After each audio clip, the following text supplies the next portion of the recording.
Vamos lá, pessoal. Dia,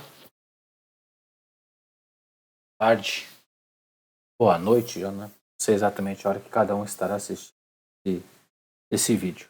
Mas vamos lá. Esse vídeo é um vídeo simples, curto, tá? Meu objetivo aqui é trazer aí alguns pontos importantes de um profissional no mercado de jogos, tá?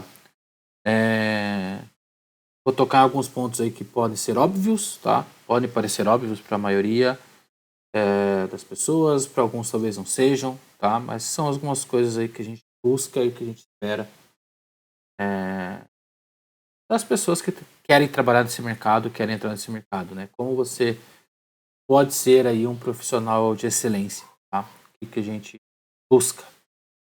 Vamos lá. Vou começar a falar rapidamente sobre mim, tá? Bem rápido mesmo, só para vocês entenderem quem sou eu, tá? Meu nome é Hélio César Carvalho, tá? Tenho 41 anos, casado, tenho uma filha, moro atualmente em Florianópolis, sou natural de Curitiba, mas Floripa aí já praticamente 10 anos. Tá? Eu estou atuando, né? Sou Studio Manager na Hoplon, tá? Então eu sou ali o gerente, a pessoa que coordena todo o estúdio, tá? O que é o estúdio? É toda a área de desenvolvimento. Tudo que envolve desenvolver um produto na Hoplon, recepção ali com os game designers até aprovação do teste, estrutura, tudo tá comigo, tá? Então, esse é o papel. Eu estou na Hoplon, tá? Estou falando nisso há alguns anos. Então é isso, tá? Eu tenho mais de 22 anos aí de experiência no mercado de jogos, tá? Eu comecei bem cedo, tá? Nos meus 17, 18 anos eu entrei no mercado de jogos e talvez por ser Brasil, posso dizer que sou um cara aí de sorte, que eu me manter nessa indústria por todo esse período, tá? Acho que eu tive aí nesse período todo de 20 e poucos anos, talvez uns um ano, talvez, uns 6 meses a um ano que eu trabalhei fora do mercado de jogos, tá? Mas, todo esse longo tempo, já tenho mais de 30 jogos lançados, tá? Para todo tipo de plataforma possível que vocês quiserem imaginar, tá? Então, desde mobile, enquanto mobile aqui, smartphones lá atrás, celulares lá de trás, consoles de última geração, PC, tudo, tá? Então esse é um pouquinho aí só da minha, de quem sou eu, pra vocês entenderem quem que é o cara maluco aí que tá falando com vocês, está vindo contar essas coisas aqui, né, para talvez aí, quem sabe trazer um pouquinho de credibilidade aí no que eu vou trazer aqui, tá? Então vamos lá. O que a gente busca, tá? Não. Para a pessoa que vai estar envolvida com o desenvolvimento de jogos, tá? Quando eu estou falando aqui de desenvolvimento de jogos, não estou falando apenas de programadores. É muito comum, gente, desenvolver jogos é programar jogos. Não, programar é uma das partes, tá? Mas como qualquer área, tá? Qualquer mesmo que a gente for para a tecnologia, a gente sempre tem que estar buscando por excelência técnica. Tá? Aqui eu estou falando tanto lá do empresa está buscando profissionais que tenham técnica, quanto os profissionais também precisam estar buscando essa excelência técnica. A gente não pode se acomodar. Está buscando o que tem de novo, o que tem de melhor. Essa indústria ela sempre está ali no a gente chama de estado da arte da tecnologia, então está no que é mais moderno, no que é melhor, no que é mais performático. Então, esse ponto aqui que eu falo, que talvez seja chovendo molhado, tá? A gente precisa estar atrás disso, mas o que eu quero reforçar aqui é que esse é apenas um dos pontos. Os próximos pontos que eu vou passar aqui na apresentação é que realmente fazem aí a diferença, que podem ser um bom diferencial, tá? Para cada um de nós. Então, aí dentro da área de desenvolvimento de jogos, a gente praticamente tá. Aqui eu estou fazendo um corte grosseiro. Dentro de cada um dessas áreas, a gente tem sub-áreas. sábado a gente tem o pessoal de desenvolvimento, que são os programadores em si, tá? Que chamam de desenvolvedores e tudo mais, a galera que de fato codifica, programa os jogos, tá? Programa os jogos, programa ferramentas, programa inteligência artificial, programa os servidores, fazem todo tipo de programação. Dentro disso, a gente pode ter algumas especialidades, como programador de gráficos, né, efeitos visuais, programador de áudio, programador de você pode ter isso. Mas isso normalmente só é encontrado em empresas gigantes. Né, tá? Normalmente empresas menores, os programadores talvez sejam divididos em programador de cliente de jogo, de cliente, ou servidor back-end. Tá? Normalmente é assim que a coisa funciona. Artista, mesma coisa, a gente tem arte 2D, arte 3D. Vou colocar aqui interface dentro da parte de arte, tá? Mas hoje é uma área praticamente de arte, UI e UX, tá? Que são dois muito importantes. Você tem aí Technical Art, que é o artista que entende um pouquinho de programação. Tá? Esse cara normalmente é o cara que faz a integração do asset que o artista 3D fez e está levando para dentro do jogo. Os game designers, que são aí os responsáveis por manter as ideias coerentes, assim, tá? Porque todo mundo tem um pouco de game design, todo mundo quer ter um pouco de game design, quer dar pitaco, quer dar opinião no jogo. Mas são esses caras aí que são os responsáveis por garantir que o jogo tenha uma unidade, tá? Que a economia do jogo faça sentido. Quando eu digo economia do jogo, eu tô falando dentro do jogo mesmo, tá? Não só fora, mas dentro do jogo mesmo. Tipo, quanto de moeda um jogador ganha ao passar de uma fase, quanta vida ele tem, quanta vida ele ganha, qual a dificuldade, onde ele ganha, onde ele precisa ganhar tal tipo de item para poder progredir. Então, eles que pensam essas regras, tá? As regras do jogo. A gente tem o QA, que é o pessoal que de fato testa o jogo. Tá? Eles não testam o jogo só vendo se o jogo tá bom ou não tá bom. Isso é parte do teste. A gente testa aqui muito também, passando bugs, problemas. O carro passa por uma parede, o personagem consegue matar outro numa situação que não devia, coisas desse tipo. Tá? Então esse pessoal, praticamente, eles tentam quebrar o jogo. Eles pegam o jogo e tentam achar pontos de falha. Tá? E acontece bastante. E o áudio. Tá? O áudio é uma outra perna que a gente tem nos jogos, cada vez mais importante. Né? Mesmo que a gente vá para jogos de celular, vamos dizer assim, jogos mobile, que são jogos mais simples, menores, o áudio é um fator extremamente importante, principalmente para contar feedback, climatizar o jogador, dar feedback, como eu estou falando, passar, é um grau maior de imersão dos jogadores. Então, assim, esses profissionais aqui todos precisam buscar a fase ali de cima. Precisam estar atentos com todas as novas tecnologias, novas ferramentas, qual engine está sendo usada, qual o melhor caminho para se chegar na solução. Tá? Então é isso que a gente chama de ter excelência técnica. Tá buscando isso sempre, tá antenado, você precisa ser o melhor programador possível para trabalhar, tendo sucesso na área de jogos. Você ser o melhor artista possível para trabalhar, ser o melhor game designer, ser o melhor testador, ser o melhor produtor de áudio. Então, temos que buscar isso sempre, sempre, sempre. Além disso, gente, agora eu vou entrar nos pontos aqui que são além da parte técnica. Então, você é um excelente programador, você é um excelente artista, mas, sinceramente falando, isso de nada adianta se você não entender o público-alvo do teu produto. Veja, eu não estou falando do teu jogo, estou falando do produto. Porque no final, na ponta final, um jogo é um produto. Um jogo precisa dar dinheiro, um jogo precisa dar resultado. Ninguém faz jogo hoje só por sentido poético da coisa. Tá? Pode existir. Existem casos disso, existem. Mas você vai trabalhar numa empresa, essa empresa ela precisa dar resultado. Então você precisa entender absurdamente o público-alvo. Tá?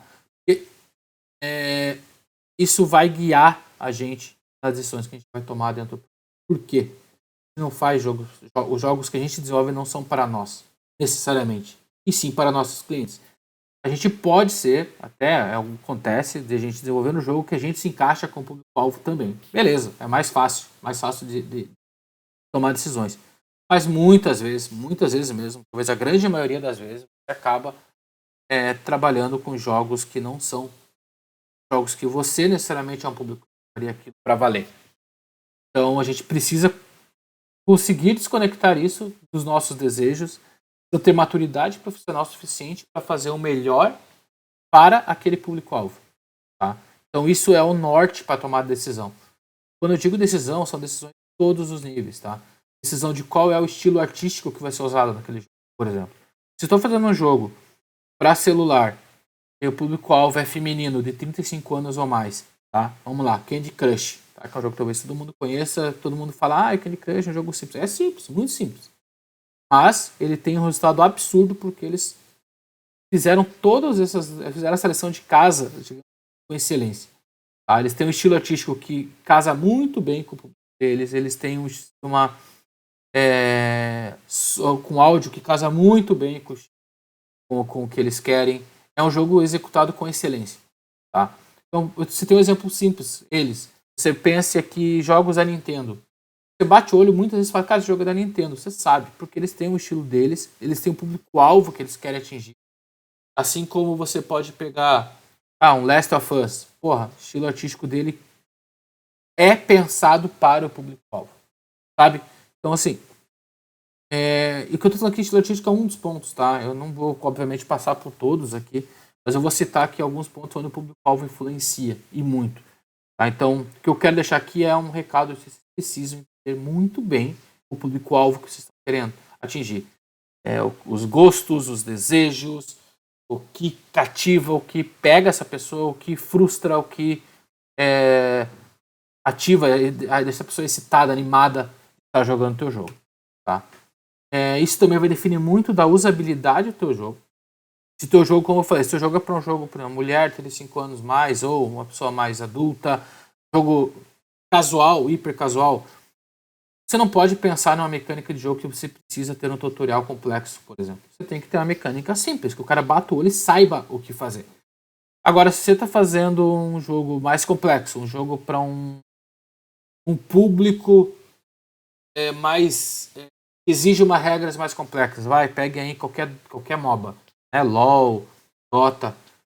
A barreira de entrada desses jogos é absurda, absurdamente alta, é bem alta mesmo. Então, tipo, não é todo mundo que consegue jogar, não é todo mundo que se habitua, não é todo mundo que passa do que a gente chama de tutorial, né, nos jogos, que passa daquele onboarding, que passa do nível X de conta, 10 de conta, para entrar nas ranqueadas, vamos dizer, ali que o jogo começa para valer. Então, tudo isso é pensado. Então, aonde estão cada elemento da tela precisa ser pensado, aonde está cada hint do jogo, cada coisinha, isso precisa estar lá. Uma coisa que a usabilidade às vezes passa desapercebido, por exemplo, você pegar jogos, acho que jogos da Nintendo, Mario, isso é muito comum. Você está numa sala e você tem que quebrar alguma parede, você não sabe qual. Você normalmente vai achar um desenho na parede, você achar uma parede quebrada. Isso não é arte, puramente arte. Isso é usabilidade. Você pensando como você comunica o teu jogador que é ali que ele tem que fazer aquela ação. Tá? Então, isso é muito importante. Obviamente, muitas vezes passa por interface, é um botão, um botão de uma cor, alguma coisa. É como o usuário interage com o gamepad, com o joystick, para poder ter como você vai fazer, onde acelera, onde freia o teu jogo, onde é o soco forte, o soco fraco. Tudo isso precisa ser pensado, tá? Então, isso obviamente é baseado no teu público-alvo. Outro ponto que é muito importante pensar, baseado no público-alvo, é a progressão do teu jogo, tá? Normalmente, eu vou pegar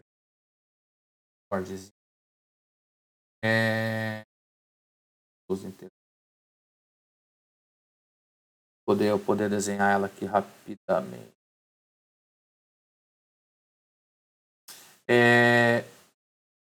Normalmente, tá? Os jogos têm o que a gente chama de uma wave de progressão, né? Então a progressão do teu jogo, ela precisa ser feita para o teu público-alvo. Se o teu público-alvo é um público-alvo que é resiliente, é um público-alvo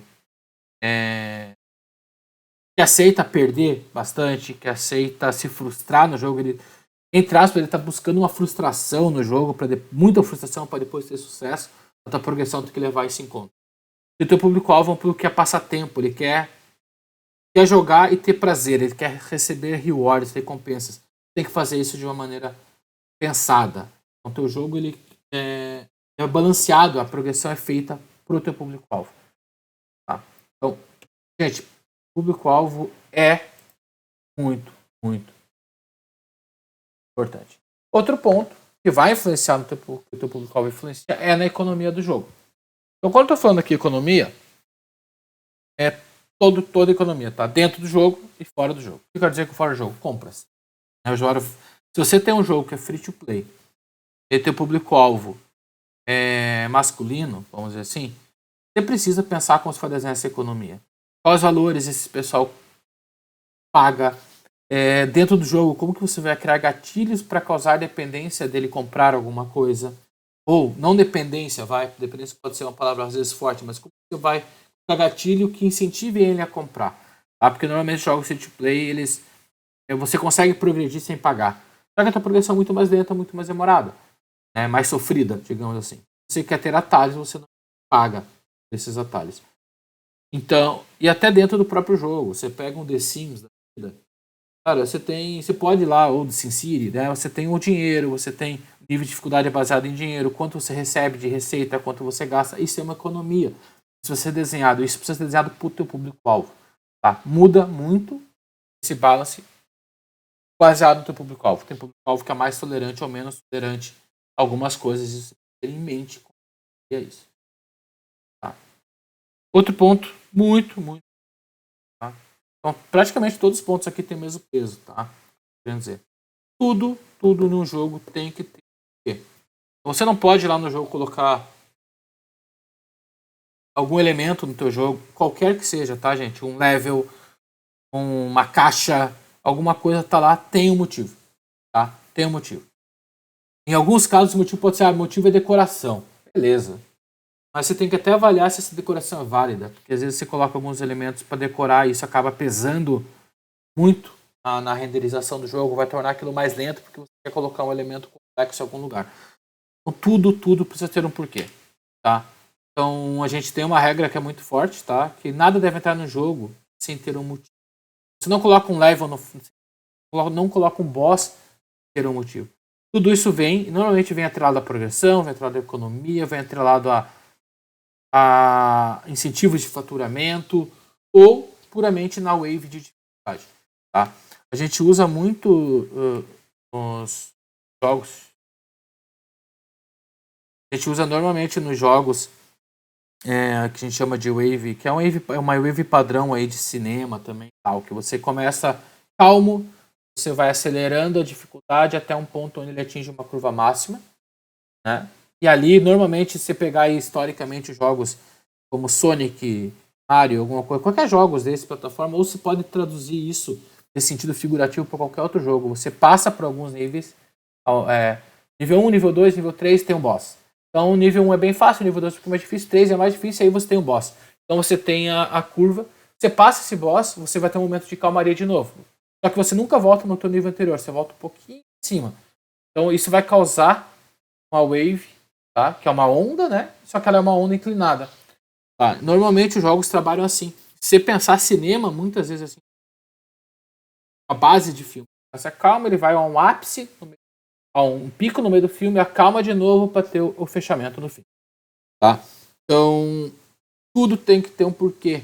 Tá? E normalmente essa é a base pro porquê das coisas estarem onde estão. Então, os feedbacks tem que ter um porquê. Ou vocês acham que quando você faz no Candy Crush, você faz o match e você ganha várias coisas sequências, as coisas explodem, um som é legal. Isso tem um porquê, gente. Isso é para causar excitação na pessoa que está jogando. É o mesmo princípio de cassino, nesse caso. Porra, jogar cassino é apertar a porra de um botão. Você fica lá, aperta um botão, aperta um botão, aperta um botão e aquilo vai girando. Mas por que isso é legal para muitas?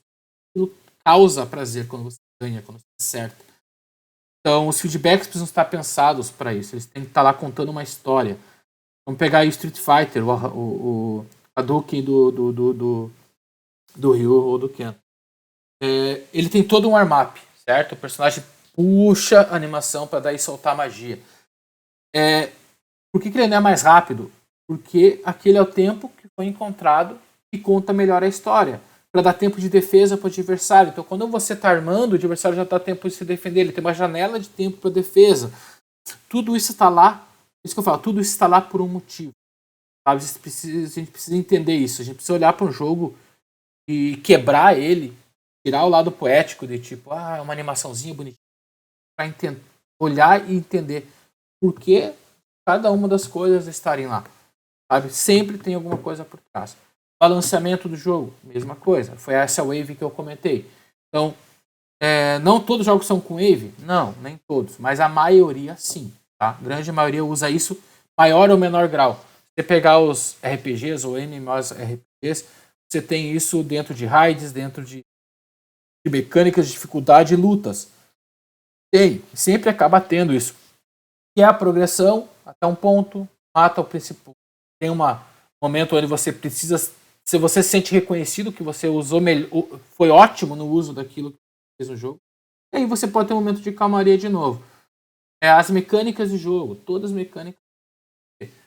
Que você precisa colocar uma esteira em algum lugar do jogo em algum momento?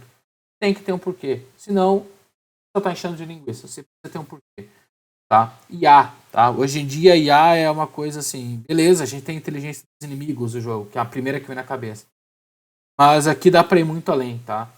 Jogos, principalmente jogos free-to-play, para celular, fazem uso absurdo de inteligência artificial para balanceamento do jogo. Tá? Então, todos, o Candy Crush que eu falei, Coin Master, todos esses jogos, tá, tem uma IA por trás que balanceia aquele jogo para você, ou para um grupo de jogadores, né? Eles segmentam a gente, grupos, e aí dá um balance de jogo para isso. Tá? Esses jogos, eles fazem uso disso para maximizar a retenção. Então, se eu sei que o fulaninho A aceita perder 3 vezes uma fase, ele está em um grupo que ele perde 3 vezes uma fase e ele não saiu do jogo, o histórico dele, eu vejo isso nas primeiras fases dele, ele perde e não sai, eu posso forçar esse cara um pouco mais. Eu posso fazer ele tentar perder 5 vezes antes de eu dar a mesma fase mais fácil. Quem aqui já jogou uns jogos, ele sabe que você vai até um ponto, coloca numa fase muito... De novo, aquela progressão que eu falei de wave, você vai jogando, vai ficando mais difícil, chega no ponto que você trava. Como esse jogo é free to play, ele quer que você gaste, ele vai te segurar ali um tempo. Esse tempo é determinado por IA.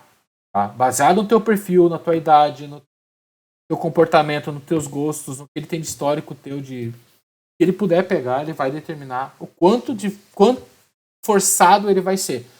Tem gente que ele vai deixa 2 vezes mais difícil, ele alivia, e a gente acha, poxa, tive sorte e passei. Não é sorte, gente. Tudo tem um porquê. Volto a repetir, tudo tem um porquê. Tá. Um ponto muito importante também, tá? Mesmo peso que os anteriores, é entregar sempre o melhor para o produto. Tá? A gente conhece o público-alvo, até aqui a gente viu que a gente precisa ter uma excelência técnica, precisa conhecer o público-alvo e precisa tudo ter um porquê. Somando isso, a gente consegue entregar o melhor para o produto. Tá? Por que eu coloquei custo-benefício aqui? A gente também tem aquelas frases clichês que dizem, né? O ótimo é inimigo do bom. Muitas vezes a gente vai querer fazer mais do que precisa durante o momento dos jogos, tá? Isso é muito comum na arte, isso é muito comum em programação também, tá? De querer fazer uma arte mais rebuscada, querer usar mais polígonos para aquilo, e você vai ter aquilo sendo na tela. Então, se você fizesse aquilo como suporte, só um número aqui, vai 10 mil polígonos ou 30 mil polígonos, para o usuário final, não teria diferença. Visualmente, ele não veria diferença. Então a gente precisa chegar no custo-benefício, porque quanto mais rebuscado mais trabalho se tem, mais custo para a empresa se tem, né, para a desenvolvedora se tem.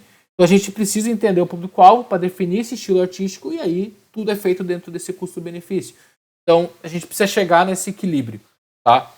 Do que é necessário, do que é desejado. Tá? Obviamente que volto a falar do público-alvo, precisa conhecer de novo o público-alvo para poder entregar o melhor produto para aquele público-alvo. Não adianta eu querer fazer um jogo para criança, tá, infantil, com estilo artístico realista. Não vai. Né? Você precisa entender o teu público e criar um estilo artístico para aquilo. Você precisa aqui também entender o teu público-alvo muito, muito bem. Por exemplo, se tem um jogo free-to-play para PC. Por que será? Tá? Vocês já pararam para pensar que por que será que a maioria dos jogos free-to-play para PC, a grande maioria, eles não são de gráficos AAA? Por quê? Tá? A resposta é porque eles querem atingir a maior base de jogadores possível. Eles são um jogo de graça. Eles não podem limitar o público-alvo deles a um seleto grupo de pessoas que tem um computador de última geração. Eles precisam fazer com que a maioria das pessoas com o computador do mundo possam jogar o jogo deles. Então, normalmente, esses jogos ou têm uma qualidade gráfica, tuning, né, de qualidade gráfica muito absurdo, ou muitas vezes eles limitam na média e aí fazem essa qualidade gráfica. Por quê? Eu quero atingir o máximo de jogadores possível, para ter o máximo de pagantes possível. Puramente isso, é negócio. Você não pode... Se teu jogo é um free-to-play, teu público-alvo é esse, você tem que atingir o máximo daquilo. Pode segmentar ele, errar isso, né? Errar essa mira. Alvo. Tá? Outra coisa muito importante é a plataforma. Como eu falei aqui, por exemplo, agora, PC. Gente, PC a gente tem desde computador com processador dual core ou single core até processador com 12 cores. Placa de vídeo tem N modelos, vocês sabem disso mais do que qualquer pessoa, né? A gente tem isso e não pode. Se o público-alvo do nosso jogo, se o nosso jogo é um jogo, como eu falei, free to play, a gente não pode exigir que o cara tenha placa de vídeo. Então, a gente não pode exigir alguma coisa que vai limitar isso lá na frente. Então, o jogo precisa ser construído. Quando eu digo construído, artisticamente concebido, programado para isso, otimizado para aquilo. Tá? Aqui eu posso abrir até um parênteses e contar um pouco aí do nosso caso na própria Hoplon, tá? Com o Heavy Metal Machines, que foi o nosso último jogo que a gente lançou. Ele foi um jogo feito para PC, tá? Depois de lançado para PC, a gente levou ele para console. É um jogo free to play para PC. Então ele tem ali, ele roda bem em PC de média capacidade, até low, roda bem o jogo. E aí a gente foi levar para console. Porém, a gente foi levar para console depois de um ponto. E a gente precisou trabalhar em otimização para console. É até curioso ter que falar isso, porque a gente para pensar, poxa, um jogo de PlayStation 4, normalmente eles são mais bonitos que jogos de um PC mediano. Sim, são. Mas eles foram concebidos para aquilo. Nosso jogo foi concebido para PC. A gente foi para console, por exemplo, programação do nosso jogo ele foi feita para PC e otimizado para rodar em 2 threads, tá? E as 2 threads acima de 2 GHz, 2 GHz para cima, tá? Que era o nosso target PC. No PlayStation 4 você tem 5 threads para fazer, 5 cores de processador. Pô, tem mais, só que elas são mais lentas. E aí o nosso jogo otimizado para 2, ele usava 2 das threads do console muito bem, só que elas eram mais lentas. O que acontecia? O jogo não conseguia ter performance. Nosso objetivo era ter 60 FPS no PlayStation 4. A gente precisou trabalhar, precisou otimizar o código do jogo para permitir ele rodar em mais threads para chegar. Chegamos, conseguimos. Outro ponto de impacto quando você sai de um PC para um console ou mobile é a limitação de memória. O PC normalmente ele tem ali, vai por base 8 GB, 16 GB, e normalmente tem swap, tem outras coisas que você não sente tão fácil essa falta de memória. Quando você tem uma plataforma controlada, como é um caso de um console ou um mobile, você tem um limite para atingir. Então isso tudo precisa ser otimizado, isso tudo precisa ser organizado para que a carga desses assets sejam feitas correspondente, até otimização por plataforma. Você compactar texturas especificamente para uma plataforma do que para outra. Então por isso que eu falo, você precisa conhecer também a plataforma, faz parte do teu público-alvo, né? Vamos dizer, a plataforma é um caminho para chegar no teu público-alvo, tá? Então, aqui eu deixo um resumo, tá? Analisando, espero que tenha sido interessante, no mínimo, para vocês. Isso. Um profissional no mercado de jogos, tá? Essa é o parágrafo de resumo disso que eu trouxe para vocês, tá? Um profissional do mercado de jogos precisa sempre buscar a excelência técnica. Isso é fato. Fato. A gente sabe disso. Mas, cada vez mais, ele precisa ter um entendimento do produto e de seu público-alvo. Quando eu digo público-alvo aqui, eu estou falando plataforma, estou falando tudo. Então, ele precisa entender... eu poderia falar só produto aqui para vocês, tá? Mas eu quis enfatizar o público-alvo também. Porque você precisa entender o negócio. Você precisa entender aonde aquilo vai ser lançado, para quem, que tipo de situação a gente quer atingir. Porque somente deste modo é possível entregar o melhor resultado. entrega o resultado com excelência. Tá? Então, é isso. Tá? Eu encerro por aqui a minha apresentação. Eu vou deixar aqui agora o meu contato, caso alguém queira entrar em contato comigo aí, tá? Então, no próximo slide tem meus contatos, minhas redes sociais. Fiquem à vontade se quiserem me seguir ou mandar um e-mail, tá? Fiquem à vontade, pessoal. Tá? Sejam bem-vindos ao mercado de jogo. É um mercado extremamente prazeroso de trabalhar, extremamente realizador. É gostoso você ver seus jogos sendo jogados por milhões e milhões de pessoas. Mas a gente precisa ter esse lado profissional bem aflorado, tá? Que é o fato de a gente realmente entender o produto do nosso público, que não pode deixar somente o lado poético, o lado da paixão dos homens dos jogos nos cegar. Tá? Muitas vezes a gente pode tomar, já fiz isso, tá? Por experiência própria, a gente tomar decisões para um produto baseado na nossa opinião. Tá? Existem números, existem dados, existe BI, existem artigos no mercado que nos guiam. Tá? Sempre sejam profissionais e avaliem por esses lados. Beleza? Valeu, galera. Abração. Então, pessoal, podem entrar em contato comigo em qualquer um desses canais, quem quiser. Tá? Meus 2 e-mails, tá? De cima é meu e-mail profissional, e-mail da Hoplan. De baixo é meu e-mail pessoal. É meu Twitter. Não posto muito lá, mas se alguém quiser seguir, e o LinkedIn. Tá? Fique à vontade, qualquer canal desses aí. Costumo responder bem rapidamente. Dúvidas, quiserem bater um papo, quiserem apresentar um projeto para ter uma opinião, gente, o que disponível. Obrigadão. Até mais. Valeu, galera.